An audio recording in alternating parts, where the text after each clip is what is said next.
Hello, and welcome to Family Folktales from the Nashville Public Library. I'm Susan Poulter, a librarian at the main library. Today's story is In the Land of Souls, a tale of the Algonquin people found in Andrew Lang's Yellow Fairy Book. Far away in North America, where the Indians dwell, there lived a long time ago a beautiful maiden who was lovelier than any other girl in the whole tribe.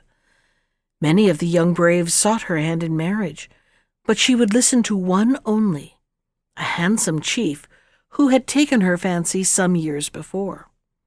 So they were to be married, and great rejoicings were made, and the two looked forward to a long life of happiness together. When the very night before the wedding feast, a sudden illness seized the girl, and without a word to her friends who were weeping round her, she passed silently away. The heart of her lover had been set upon her, and the thought of her remained with him night and day. He put aside his bow and went neither to fight nor to hunt, but from sunrise to sunset he sat by the place where she was laid, thinking of his happiness that was buried there. At last, after many days, a light seemed to come to him out of the darkness. He remembered having heard from the old people of the tribe that there was a path that led to the land of souls, that if you sought carefully, you could find it. So the next morning he got up early and put some food in his pouch and slung an extra skin over his shoulders, for he knew not how long his journey would take, nor what sort of country he would have to go through. Only one thing he knew, that if the path was there, he would find it. At first he was puzzled, as there seemed no reason he should go in one direction more than another.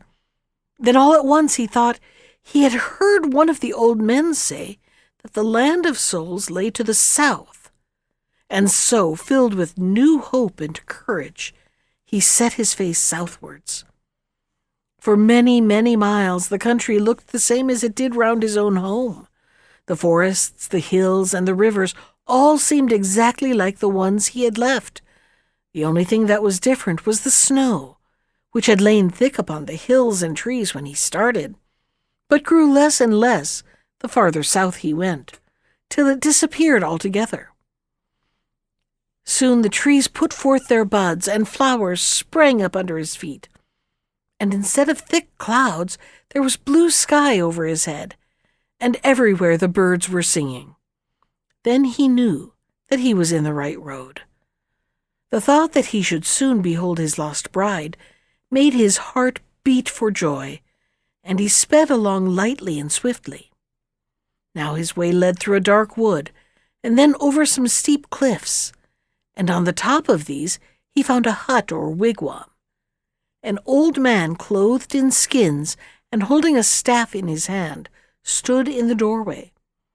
And he said to the young chief who was beginning to tell his story, "I was waiting for you. Wherefore you have come, I know.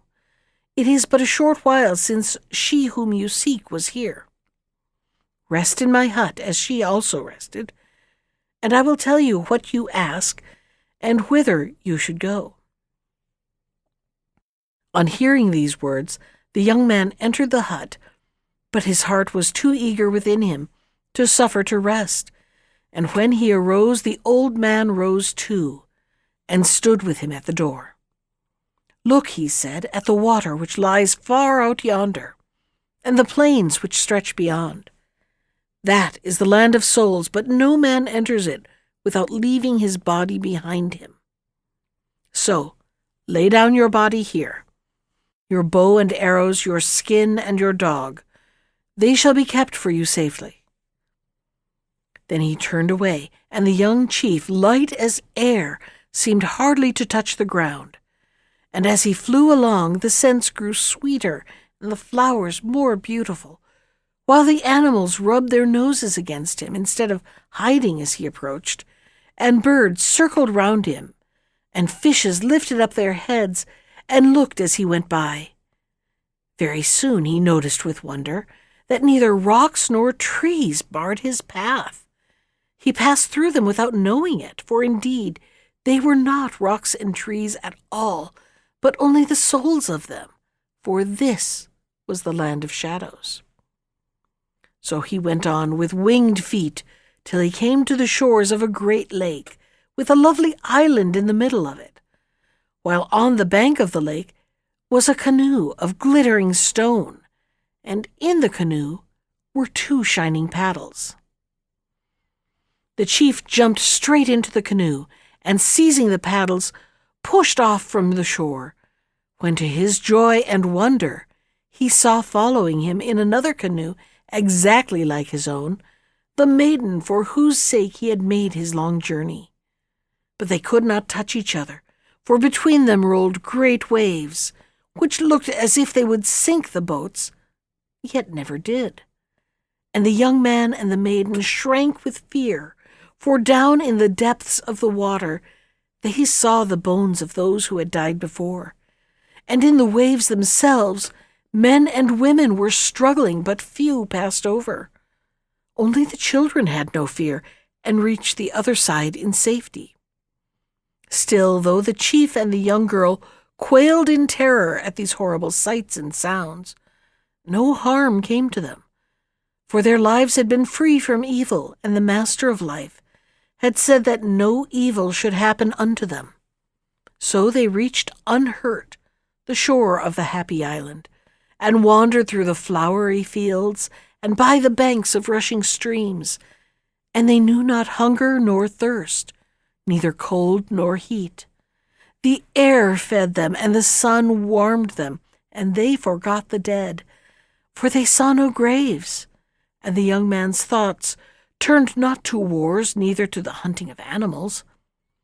And gladly would these 2 have walked thus forever, but in the murmur of the wind he heard the Master of Life saying to him, "Return whither you came, for I have work for you to do, and your people need you, and for many years you shall rule over them. At the gate my messenger awaits you, and you shall take again your body which you left behind, and he will show you what you are to do. Listen to him and have patience, and in time to come you shall rejoin her whom you must now leave, for she is accepted, and will remain ever young and beautiful, as when I called her hence from the land of snows." That was In the Land of Souls from Andrew Lang's Yellow Fairy Book. Special thanks to Ginger Sands for our theme music. You can find more of Ginger's music at iTunes or on her website at www.gingersands.com. And if you'd like to comment on today's story, send me an email. I can be reached at susan.poulter, that's Poulter, at nashville.gov. Thanks for listening.